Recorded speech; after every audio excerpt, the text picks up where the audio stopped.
കിളിക്കൂടിൻ്റെ ഇന്നത്തെ എപ്പിസോഡിലേക്ക് എല്ലാവർക്കും സ്വാഗതം. അങ്ങനെ നമ്മുടെ സുഭാഷിനെ അറിയിക്കാണ്ട് കല്യാണം നടത്താനുള്ള തീരുമാനമാണ് അനിയന്മാർ. നമ്മുടെ നികേഷിനാണെങ്കിൽ എത്ര ശ്രമിച്ചിട്ടും നികേഷിൻ്റെ മുഖത്ത് വിഷമം അങ്ങോട്ട് മാറണില്ല. അപ്പോൾ സുഭാഷ് വന്ന് ഒരുപാട് തവണ ചോദിക്കുന്നുണ്ട്, എന്താടാ നിനക്ക് വല്ല വയ്യായി ഉണ്ടോ, അസുഖമുണ്ടോ, പറയടാ, നീ ഇങ്ങനെയൊന്നും അല്ലല്ലായിരുന്നു എന്ന് പറഞ്ഞപ്പോൾ ഒന്നുമില്ല ഏട്ടാന്ന് പറയും. അങ്ങനെ പറയും, എന്നാൽ വായോ നിനക്ക് ഇതിനൊരു സാധനം ഉണ്ടാക്കി തരാമെന്ന് പറഞ്ഞപ്പോൾ എനിക്കൊന്നും വേണ്ട ഏട്ടാ, ഞാൻ പല്ലൊന്നും തേച്ചിട്ടില്ല എന്ന് പറയും. പിന്നീടും പറയും, ഇത് കണ്ട നിധിക്കറിയാം മോളെ എന്ന് ചോദിക്കും. അവനൊരു കുഴപ്പമില്ല ചേട്ടാ എന്ന് പറയും. സുധീഷും പറയും ഒരു കുഴപ്പമില്ല എന്ന് പറയും. എന്നിട്ട് പറയും, എന്നാൽ ഞാൻ ബ്രേക്ക്ഫാസ്റ്റിനെ മുട്ടക്കറിയും ഇടിയപ്പം ഉണ്ടാക്കി തരാമെന്ന് പറഞ്ഞപ്പോൾ ചേട്ടൻ്റെ ഇഷ്ടം എന്ന് പറഞ്ഞാൽ, എന്നും ഇടിയപ്പം ഉണ്ടാക്കി അത്രയും ഇഷ്ടമുള്ള നീ അതും അങ്ങനെ ഇങ്ങനെ പറയണേന്ന് പറയും. എന്തായാലും സുഭാഷിന് എന്തോ ഒരു സംശയം തോന്നി. എന്നാലും അടുക്കളയിലേക്ക് പോയി കഴിഞ്ഞിട്ട് പാട്ടൊക്കെ വെച്ചിരിക്കുന്നുണ്ട്. അപ്പോൾ വെച്ച പാട്ട് തന്നെ വീണ്ടും വീണ്ടും വെക്കുന്നുണ്ട്. അപ്പോൾ നിധി ഇങ്ങനെ ആലോചിക്കുന്നുണ്ട്, എന്താണാവോ ഈ വെച്ച പാട്ട് തന്നെ വീണ്ടും വെക്കണേന്ന്, സുഭാഷ് ചേട്ടൻ ഓക്കെ അല്ലാവോ എന്നും പറഞ്ഞു കഴിഞ്ഞിട്ട് നിധി വേഗം സുഭാഷ് ചേട്ടൻ്റെ അടുത്തേക്ക് ചെല്ലും. എന്താ സുഭാഷ് ചേട്ടാ ഈ പാട്ട് തന്നെ വീണ്ടും വീണ്ടും വെക്കുന്നത്? അത് മോളെ ആദ്യം വെച്ചപ്പോൾ ഞാൻ എന്തൊക്കെയോ ഓർത്തിരുന്നത് തന്നെ കേട്ടില്ല, രണ്ടാമത് വെച്ചതാണെന്ന് പറയും. അത് സുഭാഷ് ചേട്ടൻ ഓക്കെ അല്ലേ, സുഭാഷ് ചേട്ടൻ ഈ വിവാഹത്തിന് ഇഷ്ടമല്ലേ എന്നൊക്കെ ചോദിക്കും. എനിക്കിഷ്ടം കുറവൊന്നുമില്ല മോളെ എന്ന് പറയും. സുനന്ദരെ വിവാഹത്തിന് മുന്നേ എൻ്റെ വിവാഹം നടത്തണമെന്നാണ് ഇവന്മാരുടെ തീരുമാനം, അതാണെന്ന് പറയും. അത് മാത്രമേ എനിക്കൊരു വിഷമമുള്ളൂ എന്ന് പറയും. അത് പിന്നെ സുനന്ദരെ വിവാഹം ഇപ്പോഴല്ലേ ഉറപ്പിച്ചത്, അതിന് മുന്നേ തന്നെ സുഭാഷ് ചേട്ടൻ്റെ വിവാഹം നടത്താനും ഇവരാലോചിച്ചിരുന്നതല്ലേ എന്ന് പറയും. അത് ശരിയേ. അല്ല മോളെ, എന്നാൽ എനിക്കൊരു സംശയം, ആ പെൺകുട്ടി എൻ്റെ മുഖത്ത് നോക്കി വ്യക്തമായി പറഞ്ഞത് കൂട്ടുകുടുംബത്തിലേക്ക് താല്പര്യമില്ലാന്ന്, പിന്നെ ഇപ്പം അവരായിട്ട് ഇങ്ങോട്ട് വന്ന് എന്തുകൊണ്ട് താല്പര്യമുണ്ടെന്ന് പറഞ്ഞതെന്ന് പറയും. അപ്പം നിധി ആകെ ഇങ്ങനെ കുഴയും, എന്ത് പറയുമെന്ന് ആലോചിച്ചിട്ട്. അപ്പോൾ സുഭാഷ് അതിനൊരു മാർഗം കാണുന്നു. ഒരു പക്ഷേ അന്ന് മോളുണ്ടായിരുന്നില്ലല്ലോ, ഇന്നിപ്പോൾ നിധി ഇവിടെ ഉണ്ടല്ലോ, അപ്പോൾ അവർക്ക് മനസ്സിലായിട്ടുണ്ടാവും ഈ വീട്ടിൽ താമസിക്കുന്നതുകൊണ്ട് കുഴപ്പമില്ലാന്ന് അല്ലേ. ആ അത് തന്നെ, അത് ശരി, എനിക്ക് സുഭാഷ് ഏട്ടാ എന്ന് നിധി പറയും. ആ അത് ശരിയാ, അപ്പോൾ നിധി വന്നതിന് ശേഷമാണ് ഞങ്ങളെ വീട്ടിൽ സന്തോഷം വന്നതെന്ന് ചുരുക്കം എന്ന് പറയുന്നു. അതിനുശേഷം പിന്നെ കാണിക്കുന്നത് സുധീഷിനെ. സുധീഷ് യൂണിവേഴ്സിറ്റിയിലെ മേഡത്തിനെയും കൊണ്ട് കോളേജിലേക്ക് പോകണം. അപ്പോൾ സുധീഷിൻ്റെ വിശേഷങ്ങളൊക്കെ ചോദിക്കും. അപ്പോൾ നിധിനായിട്ടുള്ള കല്യാണവും പ്രശ്നങ്ങളും സർട്ടിഫിക്കറ്റ് കത്തിച്ചതും അങ്ങനെയുള്ള എല്ലാ കാര്യങ്ങളും പറയും മേഡം എനിക്കൊരു സഹായം ചെയ്യുമോ, ഈ നിധിക്ക് അവരെ വീട്ടുകാരറിയാണ്ട് സർട്ടിഫിക്കറ്റ് കിട്ടാൻ എന്തെങ്കിലും മാർഗ്ഗമുണ്ടോ, എന്നെ ഒന്ന് സഹായിക്കാൻ പറ്റുമോ, സർട്ടിഫിക്കറ്റ് പോയതിൽ എന്നും കരയണ്, ഗോൾഡ് മെഡലൊക്കെ കിട്ടിയ കുട്ടീന്, അപ്പോൾ സ്വന്തമായിട്ടൊരു ജോലിയാണ് അവളുടെ സ്വപ്നം, ഞാൻ കൂടെ നിന്നിട്ട് അതില്ലാണ്ടാക്കരുതല്ല എന്നൊക്കെ പറഞ്ഞപ്പോൾ ഗോൾഡ് മെഡൽ കിട്ടിയ കുട്ടിക്ക് സ്വന്തം സ്വപ്നങ്ങളൊന്നും നടക്കാതെ വേണ്ട, സുധീഷിനെ ഞാൻ സഹായിക്കാം, അടുത്ത ചൊവ്വാഴ്ച രണ്ടുപേരും കൂടി കോളേജിലേക്ക് വന്നോളൂ എന്ന് പറയും. സത്യമാണ് മേഡം, എനിക്ക് വിശ്വസിക്കാമോ എന്ന് ചോദിക്കും. ആ വിശ്വസിക്കാം, ഉറപ്പായിട്ട് വന്നോളൂ എന്ന് പറയും. അങ്ങനെ സുധീഷിന് ഭയങ്കര സന്തോഷമാവുന്നുണ്ട്.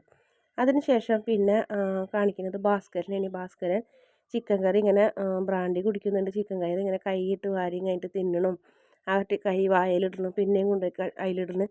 അപ്പോൾ നിധിയും നികേഷും കൂടി വരുന്നുണ്ട്. നിങ്ങൾ എന്തീ കാണിക്കുന്നതെന്ന് നികേഷ് ചോദിക്കും. എന്താടാ രണ്ട് കഷ്ണം ചിക്കൻ എടുത്ത് തിന്നാൽ കുഴപ്പമുണ്ടാകുന്ന ചോദിക്കും. ചിക്കൻ തിന്നണോണ്ടല്ലോ നിങ്ങളോട് പറഞ്ഞിട്ടില്ലേ കൈയിട്ട് വാരി തിന്നരുത്, മറ്റുള്ളവർക്ക് തിന്നണ്ടല്ലോ, എന്നിട്ട് തുറന്നും വയ്ക്കും, എവിടെല്ലാം പോയി വരുന്നതെന്നൊക്കെ പറയും. നീ പോടെ ചെക്കാന്ന് പറയും. നിന്നെ പേടിച്ചിട്ട് വേണ്ട എനിക്ക് ജീവിക്കാൻ എന്ന് പറഞ്ഞ് നേരെ പെരയിലേക്ക് വരും. അപ്പോൾ ആ സമയത്ത് നിധി പിന്നാലെ ഒന്ന് നിൽക്കണം എന്ന് പറഞ്ഞ് ചെല്ലും. ഓ ഇനിയിപ്പോൾ രണ്ട് കഷ്ണം ചിക്കൻ കൈയിട്ടെടുത്തതിന് നിൻ്റെ ചീത്തയും കൂടി ഞാൻ കേൾക്കണോ പെണ്ണേന്ന് ചോദിക്കും. അതല്ല, സുഭാഷ് ചേട്ടന് പറഞ്ഞ ആ പെണ്ണിൻ്റെ വീട്ടുകാരൊന്ന് വൈകുന്നേരം വരും, ആ നേരത്തെ അച്ഛനോട് ഉണ്ടാവണമെന്ന് പറയും. അവരെന്തിനാണ് വരുന്നത്, അവർ തവണ കണ്ടതല്ലേ എന്ന് പറയും. എന്നാലും ഒന്നും കൂടെ വരുന്നതാ, അന്ന് വേണ്ടാന്ന് പറഞ്ഞതല്ലേ എന്ന് പറയും. ഓ ശരി എന്ന് പറയും.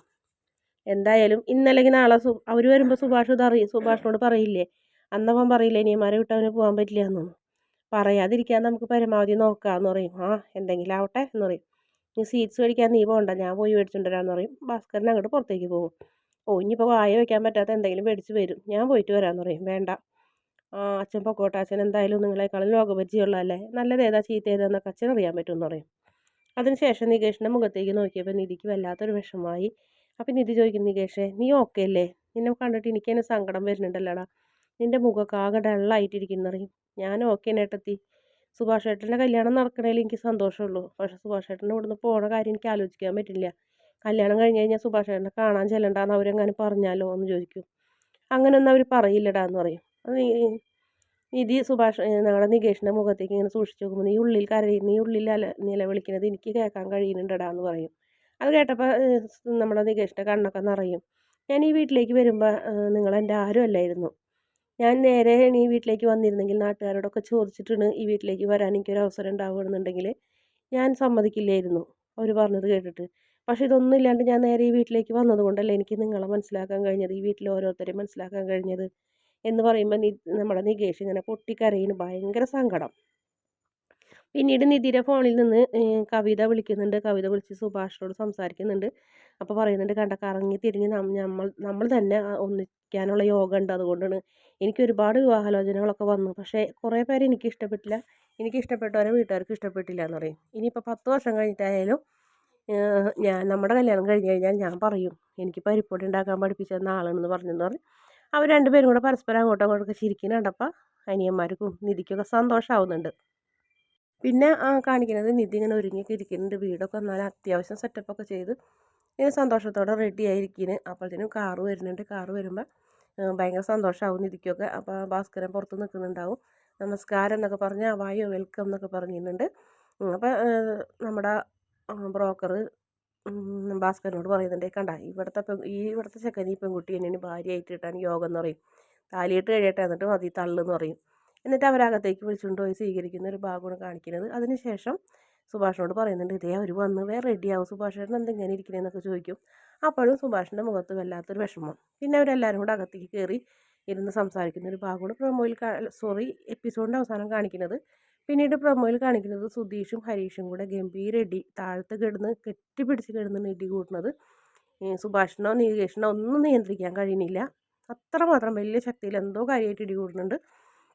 അങ്ങനെ നിധിക്ക് ദേഷ്യം വന്നപ്പോൾ നിധി കയ്യിലുണ്ടായിരുന്ന ജഗ്ഗും വെള്ളം കൂടി തറയിലേക്ക് ഒറ്റയടി അടിക്കും. അപ്പോൾ അവർ പേടിച്ചിട്ട് വേഗം രണ്ടുപേരും അങ്ങോട്ടും ഇങ്ങോട്ടും മാറും. ഒന്ന് നിർത്തുന്നുണ്ടോ, പോത്ത് പോലെ വളർന്ന് തൂണ് പോലെ വളർന്നു രണ്ടുപേരും. എന്നിട്ട് വഴക്കുണ്ടാക്കണം, ഇനി എങ്ങാനും ഇവിടെ കിടന്ന് ഇങ്ങനെ വഴക്കുണ്ടാക്കിയാണ്ടല്ല ഞാൻ വെറുതെ ഇരിക്കില്ല എന്ന് പറഞ്ഞ് ദേഷ്യപ്പെട്ട് നിധി പോകും.